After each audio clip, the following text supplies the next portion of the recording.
सुप्रभात मित्र-मैत्रिणींनो, कसे आहात सगळे? आय होप मजेतच असाल. बरं इथून पुढे आपली कथा अगदी नागमोडी वळणं घेणार आहे. त्यामुळे ज्यांनी अजूनही चॅनलला सबस्क्राईब केलं नाहीये त्यांनी जरूर करा. आता वळूया आपल्या कथेकडे. जुळून येती रेशीम गाठी. जी बिलकुल मैं ध्यान रखूंगा. माथुर साहेबांची म्हणजे पार्टी व्हाईस प्रेसिडेंटची रातोरात फोन करून अपॉइंटमेंट मिळवली होती जयवंतरावांनी. त्यांच्यासमोर आपली बाजू मांडून आता ते जगन्नाथरावांना भेटायला गेले. ही पोरगी तर तुमच्या कुंडलीत राहू केतू सारखी येऊन बसली आहे जयवंतराव. कुठली वैयक्तिक दुश्मनी वगैरे काढते की काय तुमच्यासोबत? प्रकरण अशाने अवघड होईल मात्र. साहेबांना तर तुम्ही आता भेटून आलाच आहात. आतलं वातावरण कसं आहे याचा अंदाज आलाच असेल तुम्हाला. जगन्नाथराव म्हणाले. हो जगन्नाथराव, पण काळजी करू नका. उद्यापर्यंत सगळं निस्तरलेलं असेल. त्या पेपरमध्ये माफीनामाही छापून येईल आणि ती मुलगी स्वतः समोर येऊन बयान देईल. काहीतरी गफलत झाली वगैरे म्हणून. सगळे आरोप पुसले जातील. तसं झालं तर बरंच आहे. नाहीतर जगन्नाथराव बोलता बोलता थांबले. पण त्यानंतरच्या शांततेचा अर्थ रावसाहेबांना मात्र व्यवस्थित कळला. समरजीत काल संध्याकाळच्या फ्लाईटने दिल्लीला आला होता. आज सकाळी आरोग्यमंत्र्यांच्या सचिवांसोबत त्याची मीटिंग होती. ती आटपून त्याला मुंबईला परतायचं होतं. सकाळी मीटिंगसाठी जाणाऱ्याला त्याला सौमित्रने आजच्या न्यूजपेपरमधल्या बातमीविषयीही सांगितलं. रावसाहेब आता काही शांततेत बसायचे नाहीत सर. आज सकाळी सकाळी 7 वाजता दिल्लीत दाखल झालेले आहेत. सौमित्रने माहिती पुरवली. रात्रभर स्वप्नात खुर्ची आली असेल दूर जाणारी. म्हणून तडकाफडकी दिल्ली गाठली. तो उपहासाने खिडकीबाहेर पाहत म्हणाला. बातमी खरी आहे. जयवंतरावांनी शह दिला होता याला? त्याने सौमित्रला विचारलं. हो सर, अगदी 100% खरं आहे. सौमित्र बारीक आवाजात म्हणाला. चला मग, या मॅडमने जी सुरुवात केली आहे त्याचा निकाल आपण लावूयात. त्या बच्चू राखडेचा आणि त्याच्या साथीदारांचा हिशेब करायला पाहिजे. रावसाहेबांचा वरदस्ता आहे डोक्यावर, पण आपण चांगलं दुपार 12 वाजताच ऊन दाखवू त्यांना. अ हो हो सर, मी करतो. तो समोर काही बोलणार पण तेवढ्यात सौमित्रचा फोन वाजला. सर, डॉक्युमेंटचा ड्राफ्ट रेडी आहे. तुम्ही एकदा नजरेखालून घातला तर आजच फायनल डॉक्युमेंट्स बनवता येईल. हे त्या फॉरेन कंपनी सोबतचे कॉन्ट्रॅक्टचे डॉक्युमेंट्स होते. आपल्या वकिलांनी ओके केले आहेत? हो सर, बोलून सौमित्रने टॅब त्याच्या समोर धरला. त्यानंतर पण पूर्ण रस्ताभर त्यांचं त्या ड्राफ्ट आणि डॉक्युमेंट विषयीच डिस्कशन सुरू होतं. महत्वाचंही होतं. नंतर वेळ मिळाला नसता म्हणून आताच आटपून घेत होता तो. अर्पिताने रणदिवे यांच्या ऑफिसमध्ये फोन केला पण दिल्लीला गेल्याचं कळलं. तसं तर घाबरून गुडघे टेकणाऱ्यांपैकी नव्हती ती. लढवय्येपणा रक्तातच होता तिच्या. तिच्या जीवावर बेतलं असतं तर तिने स्वतःच्या जीवाचीही पर्वा केली नसती. पण इथे प्रश्न अवंतिकाचा होता, तिच्या काळजाच्या तुकड्याचा. आई वडील गेल्यावर मोठी बहीण नाही तर आई बनून अवंतिकाला वाढवलं होतं तिने. पुण्याला इंजिनिअरिंग करत होती, हॉस्टेलवर राहायची. आपला बदला ही लोक अवंतिकावर घेतील याचा तिने विचारच केला नव्हता. काय झालं अर्पिता? उचलला का कोणी फोन? ऑफिसमध्ये नाहीये ते, भेटता येणार नाही म्हणाले ग. तिने रडवेल्या चेहऱ्याने उत्तर दिलं. आता काय करायचं? अवंतिकाला कसं शोधायचं? अर्णवला यायलाही वेळ लागेल. ती स्वतःशीच बडबडत होती तेवढ्यात पुन्हा फुटलेल्या काचेतून एक चिठ्ठी आत येऊन धडकली. ओवीने तो चुरगळलेला कागद उचलून उघडला. अर्थात यावेळीही त्यावर काहीतरी रेखा रेखाटल्या होत्या. बहीण जिवंत हवी असेल तर सांगितलं तसं करायचं, अशी धमकी लिहिली होती त्यावर. शेवटचा उपाय म्हणून अर्पिताने टोपेला फोन केला. पण बऱ्याच वेळा रिंग होऊनही फोन उचलला गेला नाही. तिने हताश होत तो फोन टेबलवर भिरकावला. शेवटी जसं ओवीने म्हटलेलं किंवा अर्णवने सांगितलेलं तसंच झालं. तोही फितूर झाला होता. काय झालं? लागला नाही का फोन? जातोय, पण फोन उचलला नाही त्याने. वाटलंच होतं मला. अर्पिता, मला वाटतं तू माफीनामा लिहून द्यायला तयार आहे हा निरोप त्यांच्यापर्यंत पोचवायला हवा. किमान अवंतिकाला सेफ ठेवायला हवं आपण. ओवी, माझी अवी, तिला काही नको व्हायला ग. मला जराही वाटलं नव्हतं की या सगळ्यात ही नीच माणसं तिला ओढतील. आय नो अर्पिता, हे तुझ्या तत्वात बसत नाहीये. पण या क्षणी अवंतिकाचा जीव महत्वाचा आहे आपल्याला. त्यामुळे त्या लोकांनी सांगितलं तसंच वागावं लागेल. ओवीने तिच्या खांद्यावर हात ठेवत तिला धीर देण्याचा प्रयत्न केला. डोळ्यातले अश्रू पुसत तिने मान हलवली आणि जागेवरून उठली. तू कुठे निघालीयस आता? अर्पिताने तिला विचारलं. रणदिवेच्या बंगल्यावर. ऑफिसमध्ये नाही भेटणार पण किमान तिथे तर चौकशी करता येईल. अगं पण तिथे कोण थारा देणार आपल्याला? ओवी प्लीज मला थांबवू नको. मी त्यांच्यासमोर नाक घासत जायला हवाय ना त्यांना. यासाठीच केलंय ना त्यांनी हे सगळं. मंजूर, पण मला माझी अवंतिका सुखरूप हवी आहे ग. तिच्या आवाजात हतबलता होती. कधी नव्हे ती. राहून राहून अर्पिताच्या डोळ्यासमोर कालच्या त्या मुलीचा चेहरा येत होता आणि हृदयाची धडधड वाढत होती. पाऊण तासात अर्पिता आणि ओवी रणदिवेंच्या बंगल्याजवळ पोहोचल्या. पण वरून इन्स्ट्रक्शन असल्याने तिला कोणीच आत सोडलं नाही. किमान त्यांच्या घरच्यांपैकी कोणाशी बोलून त्यांच्या थ्रू रणदिवेशी कॉन्टॅक्ट होता येईल का हे पाहायचं होतं. पण काय उपयोग झाला नाही. बराच वेळ थांबूनही हाती काहीच लागलं नाही. जसा जसा वेळ समोर सरकत होता तिची भीती वाढत होती. माफीनामा तो उद्याच्या पेपरमध्ये येईल, पण तोवर अवंतिका सुखरूप राहायची काय गॅरंटी? जोपर्यंत ती डोळ्यांना सुखरूप दिसते तोपर्यंत तिचं कशातच मन लागत नव्हतं. त्यासाठी तिने जयवंतरावांचे पायही धरले असते. ती कशी असेल, काही केलं तर नसेल ना तिला या लोकांनी, हा विचार करून तिचं काळीज पिटाळून निघत होतं. दुपारचे 12 वाजून गेले होते आणि त्या दोघी अजूनही रणदिवेंच्या बकन्यांसमोर ताटकळत उभ्या होत्या. मला वाटत नाही अर्पिता इथे थांबून काही उपयोग आहे. त्यापेक्षा त्यापेक्षा आपण त्यांच्या मुलाच्या ऑफिसमध्ये गेलो तर कदाचित तिथून त्यांच्यासोबत कॉन्टॅक्ट होऊ शकेल. समरजित आणि जयवंतराव दिवेंच्या नात्यांविषयी अगदीच अनभिज्ञ असलेल्या ओवीने अर्पिताला सुचवलं. हा बघ, हा आहे त्याच्या ऑफिसचा ऍड्रेस. प्रयत्न करून बघूयात. ओवीने मोबाईलची स्क्रीन तिला दाखवत म्हटलं. दोघींनी हात दाखवून टॅक्सी थांबवली आणि त्या समरच्या ऑफिसच्या दिशेने निघाल्या. मिळेल आणि वाटेल ती संधी उपयोगात आणून तिला अवंतिकाला वाचवायचं होतं. आपल्या पेपरमध्येच काय, अगदी गुडघ्यावर बसून माफी मागायलाही तयार होती ती. पण त्याआधी तिला तिच्या बहिणीचा आवाज ऐकायचा होता. ती सुखरूप आहे याची खात्री हवी होती. भल्या मोठ्या काचेच्या बिल्डिंगमध्ये 8वा 9वा 10वा तीनही फ्लोअर समरजीतच्या कंपनीचं ऑफिस होतं. खाली गेटवर चौकशी करून त्या दोघी लिफ्टने 8व्या मजल्यावर आल्या. आम्हाला समरजित रणदिवेंना भेटायचंय, ओवीने तिथल्या रिसेप्शनिस्टला सांगितलं. आधी त्या मुलीने ओवीकडे आणि मग अर्पिताकडे पाहिलं. अर्पिताचा तर अवतार झाला होता. काल रात्रभर झोपली नव्हती ती आणि आज सकाळपासून हे टेन्शन. मग जवळजवळ 3 तास रखरखत्या उन्हात रणदिवेंच्या बंगल्याबाहेर उभी होती. काल सकाळी घातलेलेच कपडे होते अंगावर. सर आता भेटू शकत नाही, मीटिंग मध्ये आहेत ते. आरोग्यमंत्र्यांच्या सचिवासोबत मीटिंग करून आलेला समर डायरेक्ट ऑफिसलाच आला होता. हे नवीन प्रोजेक्ट मिळाल्यावर बरीच कामं हातावेगळी करायची होती त्याला. Please try to understand. आमचं खूप महत्वाचं काम आहे.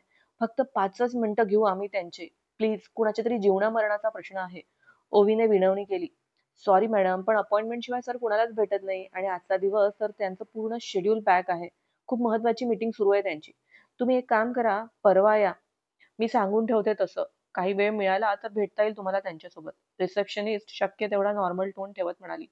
परवा येऊ? तुम्हाला खेळ वाटतोय का हा सगळा? किती सहज म्हणताय परवा या म्हणून. परवापर्यंत कुणाचं तरी आयुष्य बर्बाद होईल याची जरा तरी कल्पना आहे का तुम्हाला? कुठे आहेत तुमचे सर? मला आत्ताच भेटायचं आहे त्यांना. बघू कोण अडवतं ते.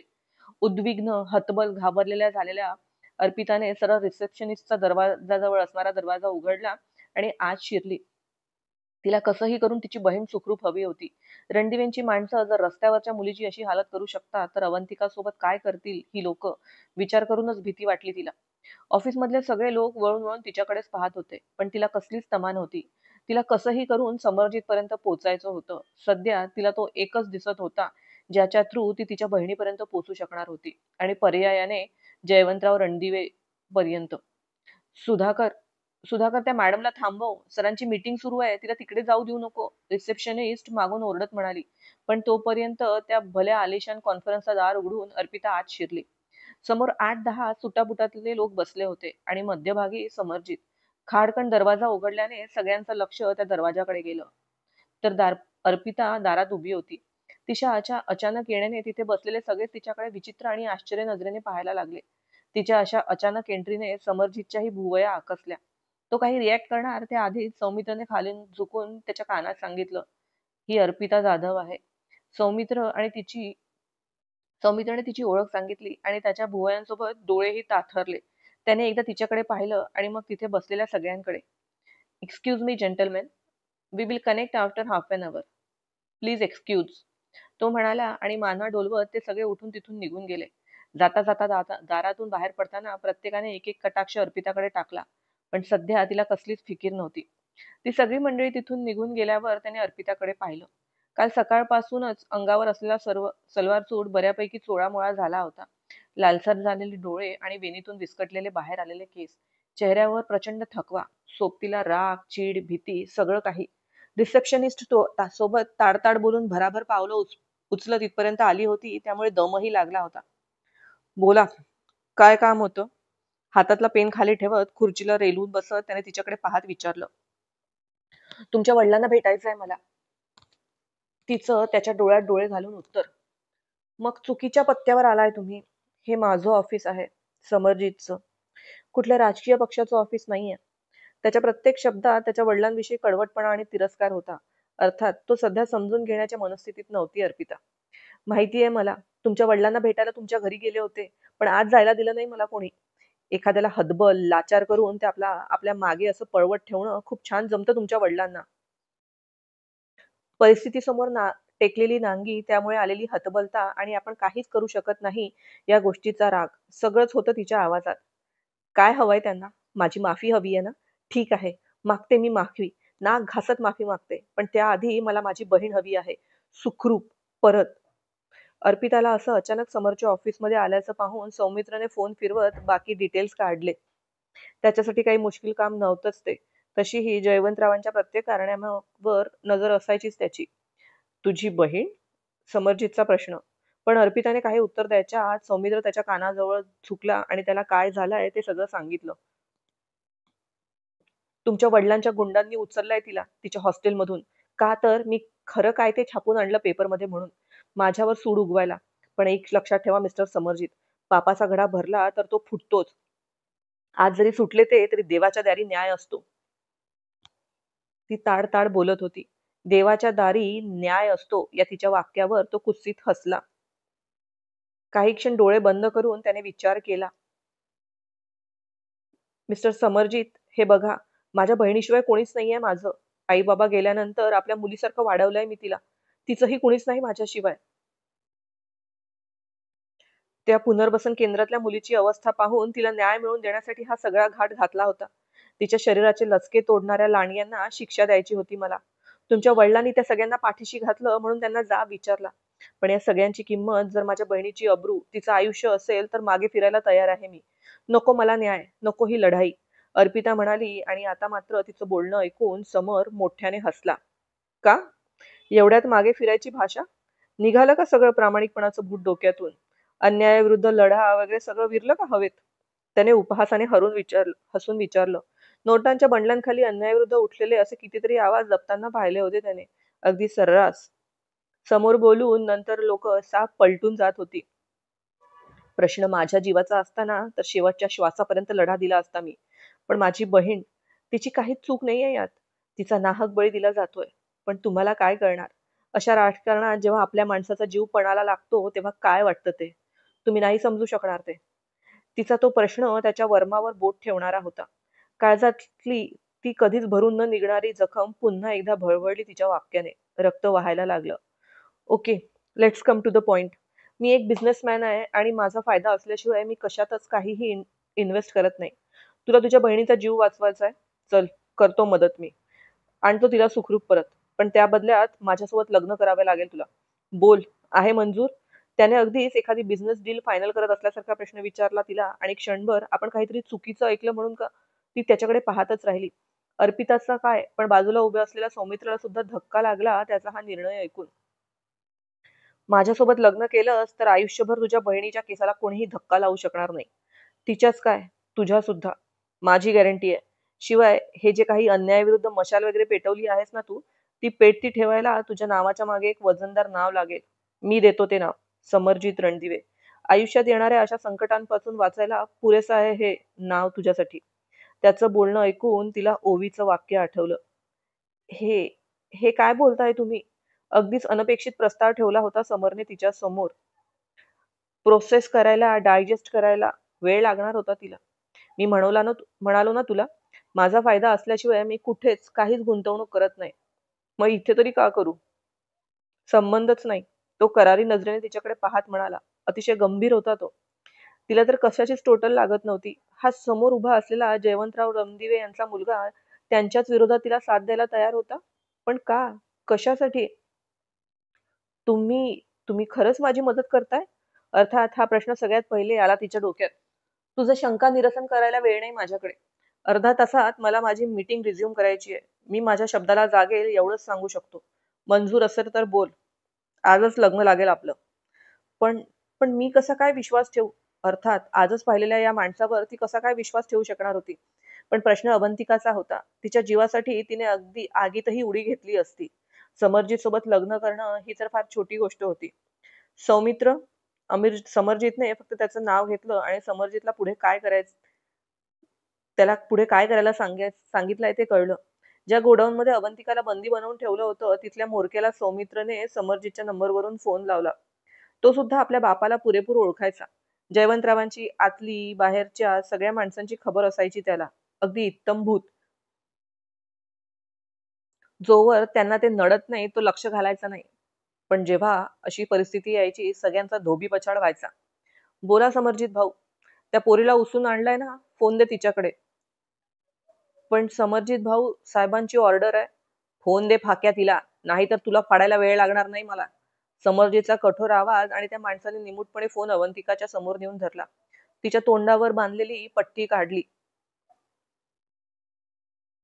हॅलो. तिचा अगदी बारीक आवाज आला आणि अर्पिताने धावत जाऊन त्याच्या हातून जवळजवळ फोन हिसकावून घेतला. अभि, अभि तू ठीक आहेस ना? तिने अधाशासारखा तो फोन समर्जीच्या हातून घेतला आणि तिला विचारलं. आवाजात कितीतरी अगतिकता. दीदी, दीदी मला यांनी अर्पिता समोर काही बोलणार त्या आधीच समरजितने फोन तिच्या हातून घेऊन डिस्कनेक्ट केला.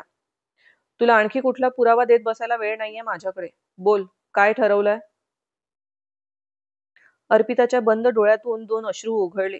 अर्णवचा चेहरा डोळ्यासमोर आला. पण या क्षणी अवंतिकाला तिथून सोडवणं, तिला वाचवणं अधिक गरजेचं, अधिक महत्वाचं होतं तिच्यासाठी. तिने त्या लग्नासाठी होकार म्हणून निमूटपणे मान डोलावली. भेटूया लवकरच.